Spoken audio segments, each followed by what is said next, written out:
तो भाई वहाँ तक हो गया, ट्रांसफर हीट ट्रांसफर कंडक्शन, थोड़ा थिक स्पेयर भी हो गया। अब हम पढ़ेंगे overall coefficient of heat transfer. Overall coefficient, भाई इसमें याद रखना ओवरऑल कहने का मतलब कि दो चीज़ तो ज़्यादा होंगी, दो से ज़्यादा होंगी। अब देखते क्या होता है। While dealing with the problem of conduction and convection combined, okay, at that time we are considering overall heat transfer coefficient and it is देखो क्या कह रहा है कि जब हम डील करते हैं कंडक्शन एंड कन्वेक्शन दोनों से, तो उससे हम लोग कहते हैं overall heat coefficient. denoted by capital U. So while dealing with the problems of combined transfer coefficient, while dealing with the problem of conduction and convection combined, okay, at that time we are considering overall heat transfer coefficient and it is denoted by capital U. ठीक है, overall heat coefficient ये था। अब देखो, in actual practice the heat from a hot body is transfer to the cold body by the combination effect of conduction and convection. Conduction and convection, ठीक है। तो वही बता रहा है कि जब हॉट से कोल्ड में जाता है तो एक्चुअल प्रैक्टिस में कंडक्शन एंड कन्वेक्शन होता है, तो उससे ओवरऑल क्या में आते हैं। अब देखो, So by dealing with the probably difference is in boiler, okay, so with the unit temperature difference between the bulk fluid on each side of the metal. So we can consider the overall heat transfer in case of heat exchanger, okay, same like as in boiler, okay. So in the तो अब देखो ये overall heat conduction कहाँ हो सकता है, boiler में हो सकता है, फिर ये इन जगह पे हो सकता है। case we are considering plain wall. अब देखो, Its thickness is L. At that time we are considering अब overall. देखो, अब भाई मैं इसका नहीं लेके इसका क्यों ले रहा हूँ, क्योंकि भाई इसमें थोड़ा सा मुझे कंफ्यूजन आ रहा है। ठीक है, यही फॉर्मूला है, ज़्यादा कुछ नहीं है, पर अब वो बता रहा है। अब देखते हैं, Heat transfer coefficient. हम रिलेट करेंगे दोनों को। Here we are considering plain wall.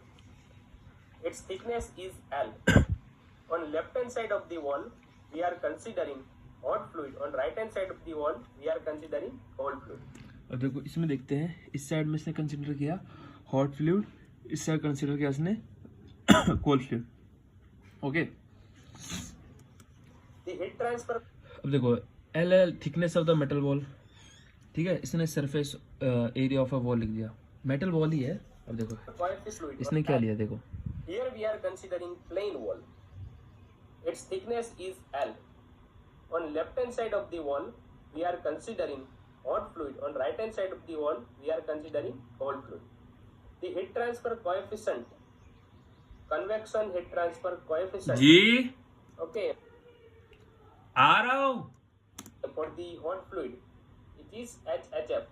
Heat transfer coefficient for convection for hot fluid. Same as for cold fluid, we are considering HCF.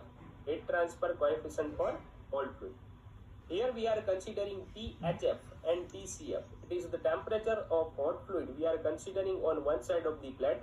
And TCF, it is the temperature of the cold fluid. We are considering on another side of the देखो इसमें सब कुछ बता रखा है। अब देखते हैं, एरिया हो गया, इसने एरिया को इसने लेंथ ले लिया। देखो कैसे चेंज होता है, थर्मल कंडक्टिविटी ऑफ वॉल में थिकनेस ऑफ वॉल इसने एक्स ले ली थी। एक्स तो ये के का वैल्यू क्या ही रहेगा, के का वैल्यू क्या ही रहेगा।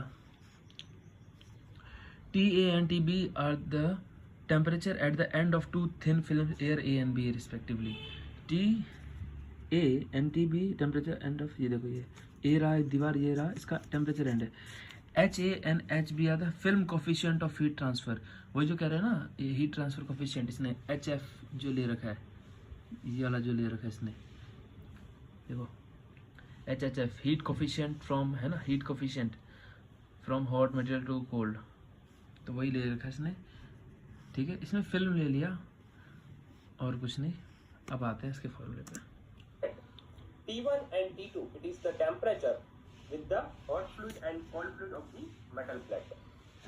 Here we are also considering the resistance. Okay, we have already derived the equation of resistance from the analogy between the thermal circuit and electrical circuit. Okay, and the heat transfer coefficient for convection is 1 upon HA and for conduction is L upon KA. We have already derived it in our previous lecture. If you want to clear your fundamental how to derive the equation of resistance for conductance, the resistance, the thermal, it is now law for conduction. We have now we apply the Newton law of cooling for convection and Fourier law. देखो neutral of cooling and formula, ठीक है, neutral of cooling हमने पढ़ाई था, इसमें कोई formula हमने नहीं पढ़ा था, है ना। अब देखो ये कहता है For conduction, we have already derived this equation also in our previous lecture, our cold fluid. Now we apply the Newton law of cooling for convection and Fourier law for conduction. We have already derived. देखो Newton convection जब था, इसमें convection मतलब बोला ना, इसमें conduction और convection से होता है, तो जब भी कन्वेक्शन आएगा तो क्या आएगा, इसमें न्यूटन लॉ ऑफ कूलिंग आएगा, क्योंकि यहाँ पे फ्लूइड था, एयर भी तो एक तरह का फ्लूइड ही हो गया ना, जब फिल्म का फ्लूइड था ना हॉट फ्लूइड, तो उसने पहले में क्या लगाया, न्यूटन लॉ ऑफ कन्वेक्शन, हाँ कन्वेक्शन का वो लगाया। देखो हीट कहता है एरिया और टेम्परेचर पर डिपेंड करता है, जो हीट है। This equation also in our previous lecture, our first lecture of heat transfer. Okay, I think first or second lecture. Okay, so you can watch it. So Q equal to HA delta T. It is Newton law of cooling and it is applicable for convection. So here we apply the Newton law of cooling, because here the convection will be take place and it is generally occurring fluids. Fluids mean liquid and gases. In wall, we apply the Fourier law.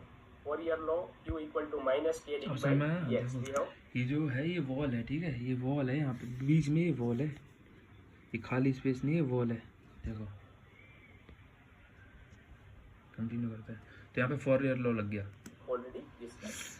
Here the K is the thermal conductivity, A is the surface area which is perpendicular to the direction of heat flow. L thickness हो T1, गया। T2 it is the temperature difference at one side of the wall and another side of the wall, and L is the thickness of the wall. देखो L Same as on another side of the wall we are applying Newton law of cooling. अब देखो equal to same HA चीज़ है delta यहाँ पे, T for देखो इसने wall. लगा दिया, तीन And here इक्वेशन the लगा यहाँ पे, temperature सिंपल सिंपल सी।